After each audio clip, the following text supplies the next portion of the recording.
नमस्कार दोस्तों, एक बार फिर से आपका स्वागत है रीड करेकर क्लासेज में। आज अपन बात करेंगे उपसहसंयोजक यौगिकों यानी कि संकुल यौगिकों में समावयवता की। तो समावयवता कहते किसे हैं? सबसे पहले आता है समावयवता। तो समावयवता की जब अपन बात करें तो यहाँ आता है कि कोई से भी यौगिक हो, चाहे से वो संकुल यौगिक हो या कार्बनिक यौगिक हो, उनके अणुसूत्र क्या हो? समान। अणुसूत्र क्या हो? समान। अणुसूत्र समान हो, भौतिक यानी फिजिकल प्रॉपर्टी अथवा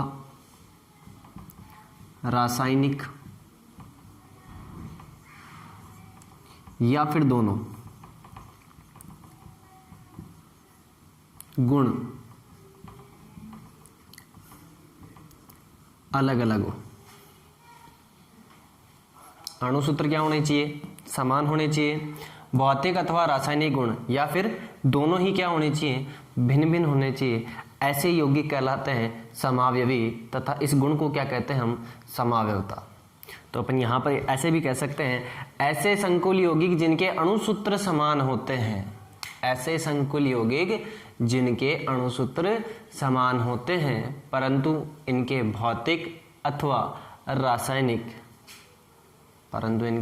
अथवा रासायनिक या फिर दोनों ही गुण भिन्न भिन्न हो, इस प्रकार के यौगिक समावयवी कहलाते हैं तथा इस परिघटना को समावयवता कहते हैं। ये तो हो गई समावयवता की परिभाषा।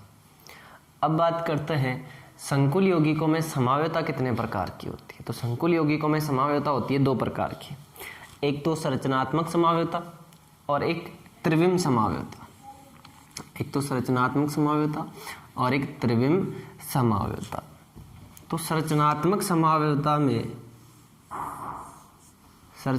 समावयवता फिर से 6 प्रकार की होती है। किनमें?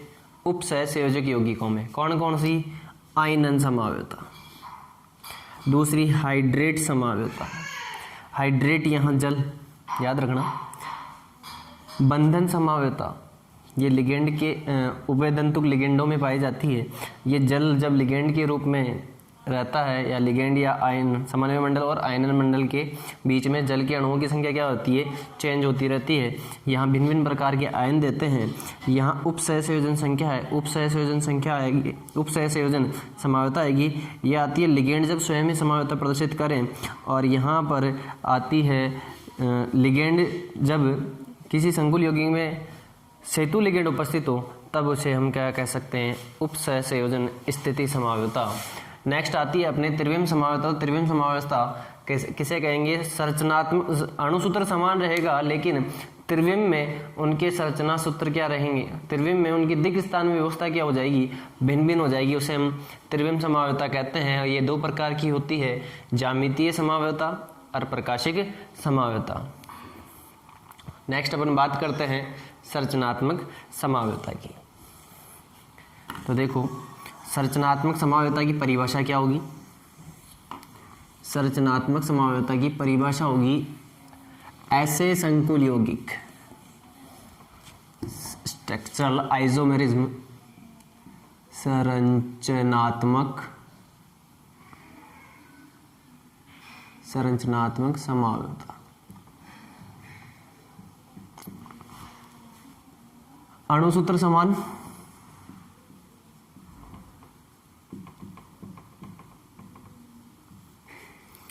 और संरचना सूत्र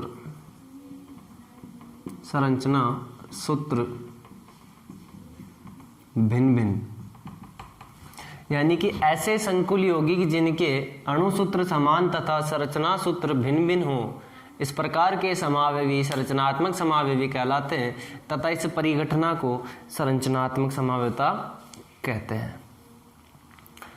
ऐसे संकुल यौगिक जिनके अणुसूत्र समान तथा संरचना सूत्र भिन्न भिन्न हो, इस प्रकार के यौगिक या इस प्रकार के संकुल यौगिक संरचनात्मक समावयवी कहलाते हैं तथा इस परिघटना को संरचनात्मक समावयवता कहते हैं। ये तो हो गई इसकी परिभाषा। और इसमें सबसे पहली समावयवता आती है अपने आयनन समावयवता। आयनन समावयवता। तो आयनन समावयवता किसे कहते हैं? आयनन समावयवता में अपने पास आएंगे दो संकुल यौगिक आएंगे और उन दोनों में दोनों ही अलग अलग प्रकार के आयनों का क्या देंगे? परीक्षण देंगे। जैसे अपन बात करें, पहले तो इसका नाम बताना।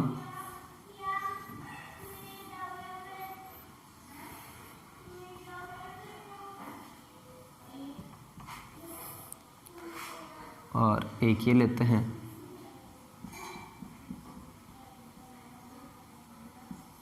समन्वय संख्या चेंज नहीं होती है, समन्वय संख्या में कोई परिवर्तन नहीं होता है। अगर किसी धातु की 6 है तो 6 ही रहेगी।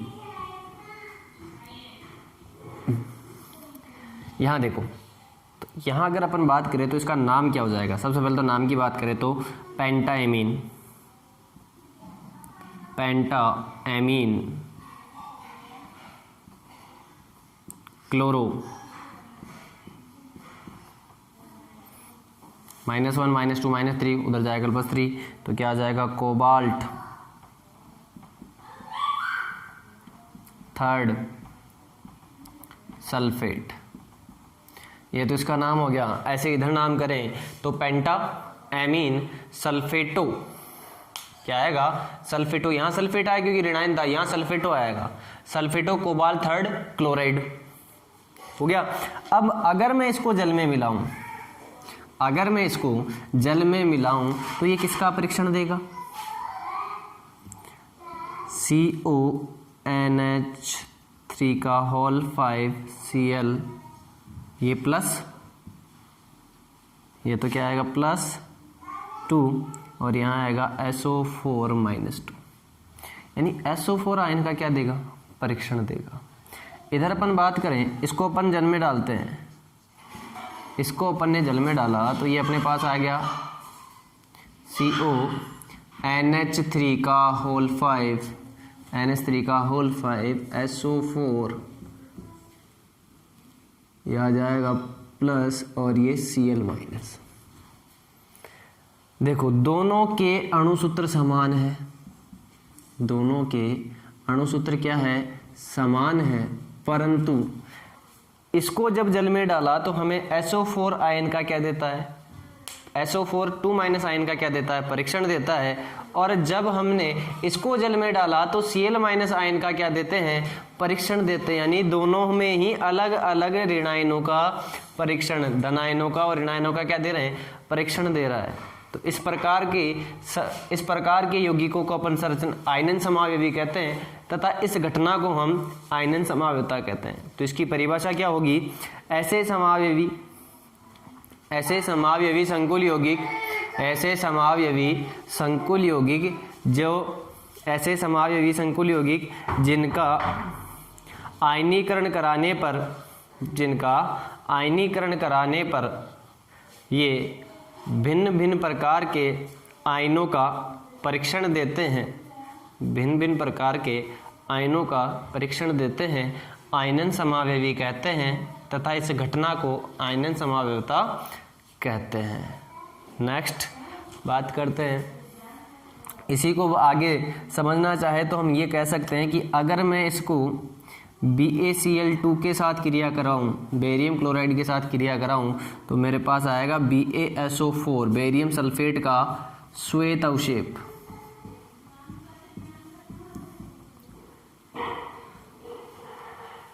ये होता है, अपन ने फिक्स कर दिया कि हाँ 100% यहाँ SO4 क्या है? आयन के रूप में है। और अगर यहाँ अपन AgNO3 मिलाते हैं तो हमें प्राप्त हो जाएगा AgCl का पीला अवशेप, जिससे अपन को कंफर्म हो जाएगा कि यहाँ पर Cl- दे रहा है और यहाँ पे SO4 2- आयन दे रहा है। ठीक है, नेक्स्ट बात करते हैं दूसरी समावयवता, संरचनात्मक समावयवता में दूसरी समावयवता, यानी कि संरचनात्मक समावयवता का दूसरा प्रकार हाइड्रेट समावयवता।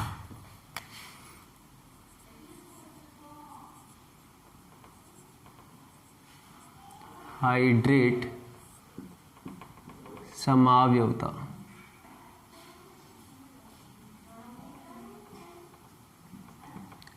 हाइड्रेट समावयवता, हाइड्रेट शब्द जल से है, हाइड्रेट शब्द किससे है? जल से है। तो यानी कि हाइड्रेट समावयवता को अपन अगर एक एग्जाम्पल के द्वारा समझें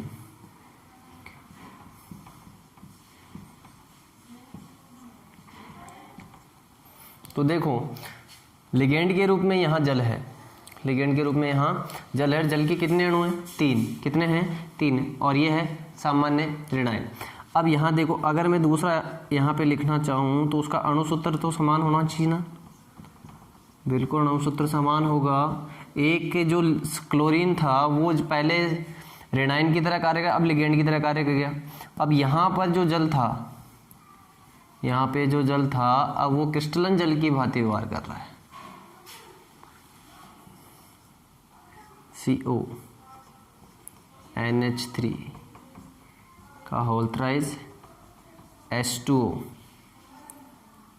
Cl2 Cl2H2O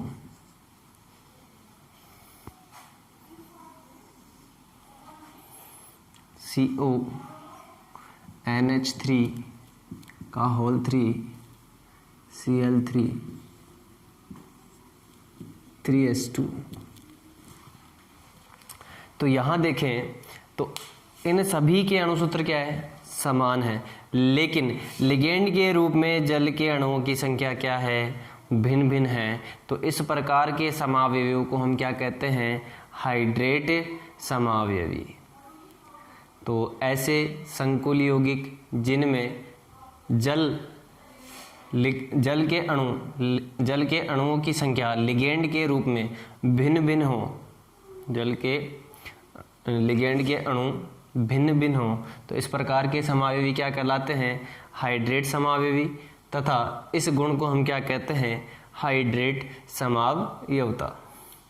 नेक्स्ट आती है अपने बंधन समावयवता। नेक्स्ट आती है बंधन समावयवता। तो बंधन समावयवता किसमें पाई जाती है?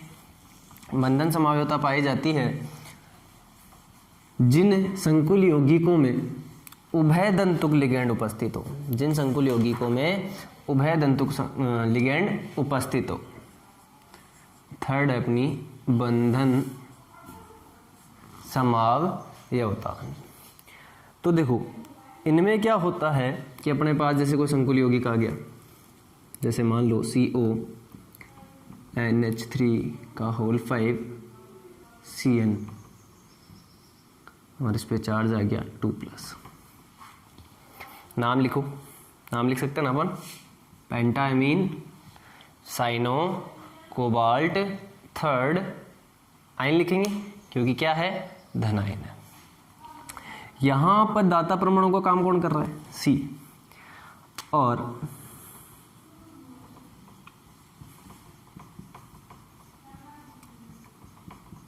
यहां पर दाता परमाणु का काम कौन कर रहा है?